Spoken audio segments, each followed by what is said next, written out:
goes to see a doctor or some kind of healthcare practitioner for support with health from time to time? Yeah? Almost everyone, okay? And in the olden days, like I'm thinking when I was growing up, doctor was the thing, okay? There were no, not really, chiropractors or kinesiologists or naturopaths or all that other kind of alternative stuff. It was really the doctor that you went to see, right? And so, the title of my talk today is there a doctor in the house? Okay, this title has been with me. This barely ever happens, but this title has been with me for some time, and I have been waiting to use it on a Sunday. Okay, so here we go. So is there a doctor in the house? Like, any hands being raised here? We have no doctors? Oh, Bill. Okay, all right, okay, does it, save it, oh no. Okay, all right, okay. All right, okay, so this entire last week, I was at the affiliated New Thought Network retreat, which takes place at Unity Village in Missouri. I was doing it online. I was supposed to be there in person, but about 2 months ago, I decided that because of the way that I was feeling and because of the way that things were unfolding post-collision for me, I really did not want to travel, and I just didn't want to be in a place where there was going to be so much stimulation. And so even though it was not my preference, it was the right decision for my greatest and highest good. It felt sad. It was such a bummer because I wasn't just going to be there. I was on the planning committee. I was going to be part of the opening and closing ceremonies, and I was going to be doing an experiential workshop with some Aramaic Jesus chanting. And so I was really, really disappointed and even like grieving on some level. But anyway, fast forward, and then last week, the entire week, I was online for this Anton experience. And there was a lot of stimulation, there was a lot of stuff, there was a lot of workshops, a lot of keynotes, a lot of music. I think I have about like 6 to 8 new songs by Ricky Byers to bring into our repertoire. And yet it wasn't the same like watching it online. It just was not the same. And part of it was because there were so many technical challenges, but those technical challenges allowed me to really butt up against my edge again and again and again of what kind of experience I was choosing to have. And so there were many opportunities for me to be frustrated, to be angry, and oh my God, like it's not like this was a surprise that this workshop was going to happen or this musician was going to be there. Why aren't they set up? It's like, just this is the experience I'm having, this is the experience I called in, just go with it, okay? And so part of that was me taking responsibility for my experience, me sort of being my own doctor, if you will, to make sure that I wasn't going down the spiral or the rabbit hole of doom and gloom and oh my God, this is the worst experience ever, why on earth did I sign up for this? And so once I got past that, then I was really able to just like tune into what was happening at the retreat. And like I said, there were plenty of keynotes, there were plenty of workshops, lots of power talks, and there was even an open house on the Tuesday night, which they've never done before, and they invited Kansas City and community to this open house. And there ended up being this amazing 80-person choir, all filled with ministers and practitioners that was directed by a choral director with Ricky Byers and her band on the side. And then Martha Creek, New Thought powerhouse extraordinaire, did the keynote. And so in her talk, and then several of the power talks and talks throughout the week, there were a few common themes that kept coming up again and again and again. And one of them was that in the New Thought movement, often we can rely on too much theory and too little practice. Another one was, if not me, then who? And if not now, then when? Another one was, no more spiritual bypass. It's not, it's all good, it's all God. It is, this is who I am, this is how I'm showing up in this moment. There are feelings, there are thoughts, there are beliefs that need to be tended to, and I can do that because I remember who I am. And if I can't, then I have community around me that can help me to remember. That's partly why we come together in community, right? And then the last one, which was probably the biggest one, after remember who you are, was take personal responsibility for your experience. Because no one is creating your experience for you.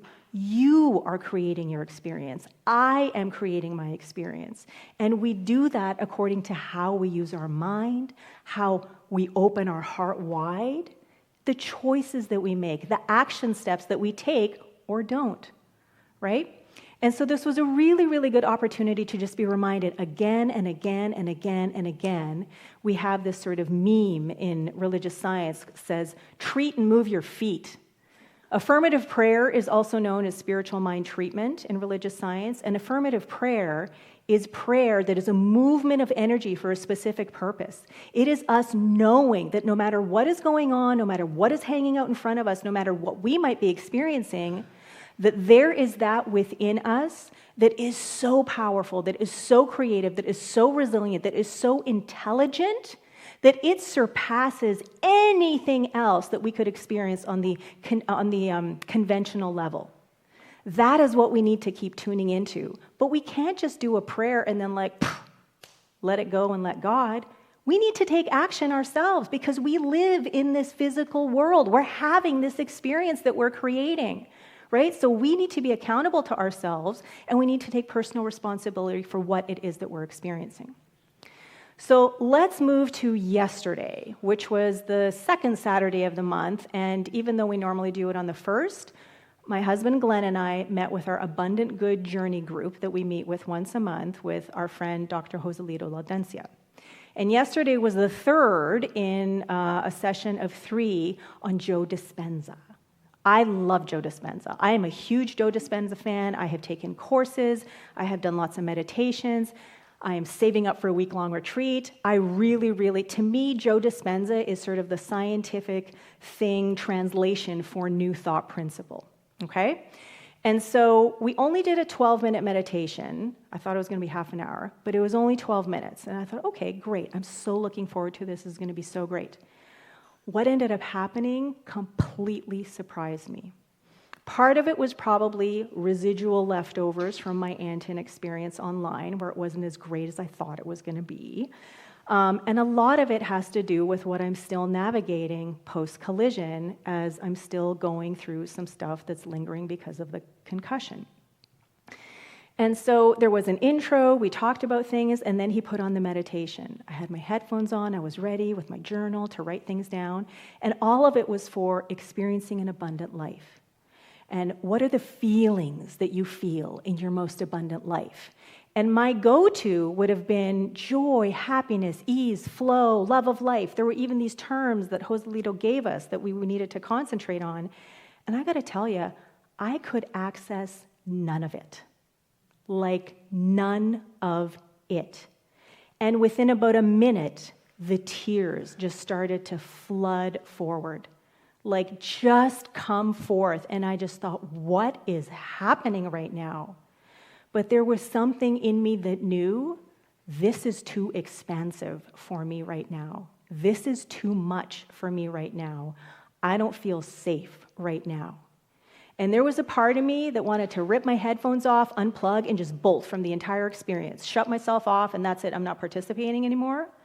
But I'm like, no, I'm going to power through this because there's the doctor in me that knows what to do, right? And so I decided to use a nervous system reset tool that is being really effective for me right now, which is called the isometric push-up. And so I was sitting at my desk, and I just pushed myself against my desk, pushed my chair against the wall so I wasn't moving, and just pushed as hard as I could. Tears are flowing and flowing, and I'm thinking, okay, I need an affirmation. I need an affirmation to remind me, to anchor me in safety. And so there was this long affirmation that I had that ended up getting whittled down until all it was, I am safe. That's it. And so this isometric push-up, what it does is it contains you. So if there is something that is too expansive, it's something that literally holds you in place, that holds you together. And I had to do it 3 times, but eventually the tears subsided, and this incredible peace washed over me. And it wasn't that it like washed or came from somewhere, it was just like, I'm at peace. And right now, that's what an abundant life feels like for me, to be at peace. And I haven't felt a lot of that in the last 3 months as I've been navigating all this post-collision stuff. And so what a relief, but also just what an incredibly peaceful and calm experience. And so I was so proud of myself for not bolting. I was so proud of myself for turning to tools that I have. And I was so proud of myself for trusting that there is that in me that is bigger and more powerful than whatever it is that I was experiencing in the moment, than any feeling that I might be having. So it wasn't about divert and think of something different, distract myself and turn to the positive. There was stuff that had to come out. There was stuff that had to be noticed, that had to be recognized, that had to be acknowledged. And this is part of what they were talking about again and again and again at the Antin retreat, that we need to really, really acknowledge our humanness as God, right? And so that doesn't mean that it's all sunshine and kaleidoscopic rainbows all the time. It means we have the capacity, we have the intelligence, we have the know-how to navigate whatever it is that is going on, the stormy weather or whatever, because we are bigger and more powerful than that. Now, this isn't the only kind of doctor there is. There's another kind of doctor. And that's the kind of doctor that is someone who studies something for years and years and years and eventually is rewarded with a degree, a doctorate like I got in the middle of July, and I finished it about 4 days after my collision. So, thank you. I haven't really had time to celebrate because there's just been so much other stuff going on. But this is part of what allowed me to take care of myself in that moment yesterday. This is what allowed me to take care of myself all week long as I would get frustrated and pissed off that the online experience wasn't all that I wanted it to be. The years of study, the dedication, the devotion, the commitment, the trust in myself, in love, in God, this is what allows me to navigate all of those crappy, sucky times in life. And even when in the moment I'm feeling like, oh my gosh, when will this ever end? There is still that deep, deep, deep, deep, deep within me that knows. And that's what I need to rely on and trust. But in those moments I can't, I turn to people around me who can help me, who can support me, who can remind me, who can just be with me, not try to fix or rescue or give advice or caretake or kill my experience, right? Going back to fracking, several months ago. So, thinking back to Kay's talk last week when she said, kaleidoscopes only work when you turn towards the light.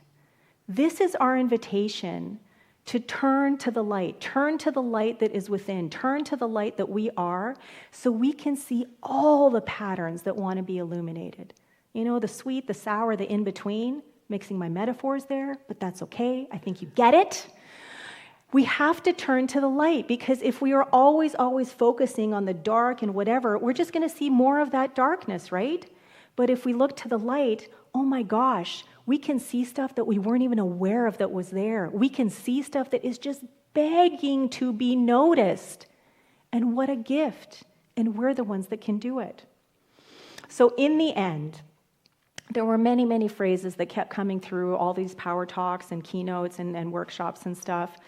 But the whole point was that it is so important for us to not spiritually bypass the negative stuff that happens in our lives, that there are important feelings and thoughts and beliefs to be considered, to be taken into consideration, to be tended to as the love that we truly are, as active, beautiful, powerful, amazing, creative expressions of God in action every moment of every day. And not just a little of it, not just sometimes, but all of it. And we are the ones who get to choose. So less theory, more practice. You are your own best doctor, whether you have a doctorate or not. Feel the feels. Go through whatever it is that is wanting to have its day, and take personal responsibility for your experience, because no one is creating that experience except for you. Thank you, and so it is.